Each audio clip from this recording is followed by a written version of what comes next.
തൃശൂർ നഗരത്തിൽ ATM തകർത്ത മോഷണ ശ്രമം. പൂങ്കുന്നം റെയിൽവേ ഗേറ്റിന് സമീപമുള്ള പഞ്ചാബ് നാഷണൽ ബാങ്കിന്റെ ATM ആണ് തകർക്കാൻ ശ്രമിച്ചത്. സംഭവത്തിൽ വെസ്റ്റ് പോലീസ് അന്വേഷണം ആരംഭിച്ചു.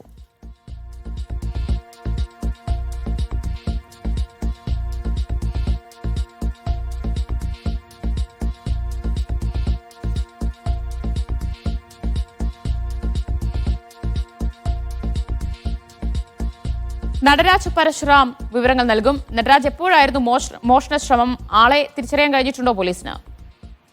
ഇന്ന് പുലർച്ചെയായിരുന്നു മോഷണം. അന്വേഷണം പോലീസ് ഊർജിതമാക്കിയിട്ടുണ്ട്.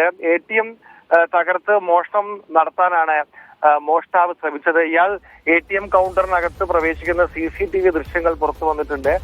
കറുപ്പ് മുഖം മൂടി ധരിച്ച് ദേഹമാകെ കറുത്ത വസ്ത്രം ധരിച്ചാണ് ഇയാൾ ATM കൗണ്ടറിനകത്ത് എത്തുന്നത്. അതിന് പലതരത്തിൽ ഇയാൾ ATM മെഷീൻ പൊളിക്കാൻ ശ്രമിക്കുന്നുണ്ട്. ഗ്യാസ് കട്ടർ ഉപയോഗിച്ച് മുറിക്കാൻ ശ്രമിക്കുന്നതൊക്കെ തന്നെ ദൃശ്യങ്ങളിൽ വ്യക്തമാണ്. ഇതിന്റെ അലാം മുഴങ്ങിയപ്പോഴാണ് ഇയാൾ പെട്ടെന്ന് കടന്നു കളഞ്ഞത്. ഇതിന്റെ അലാം സിഗ്നൽ മുതിർന്ന ബാങ്ക് ഉദ്യോഗസ്ഥർക്ക് വരെ അലേർട്ടായി എത്തുകയുണ്ടായി. തുടർന്നാണ് കവർച്ചാ ശ്രമം ഉപേക്ഷിച്ച് ഇയാൾ കടന്നു കളഞ്ഞത്. എന്തായാലും വെസ്റ്റ് പോലീസ് ഇയാൾക്കായി അന്വേഷണം ഊർജിതമാക്കിയിട്ടുണ്ട്. പഞ്ചാബ് നാഷണൽ ബാങ്കിന്റെ പൂങ്കുന്നം ബ്രാഞ്ചിന് സമീപത്തുള്ള ATM ആണ് തകർക്കാൻ ശ്രമിച്ചത്. ദിവ്യ. ശരി, നടരാജ് പരശുറാമാണ് വിവരങ്ങൾ നൽകിയത്.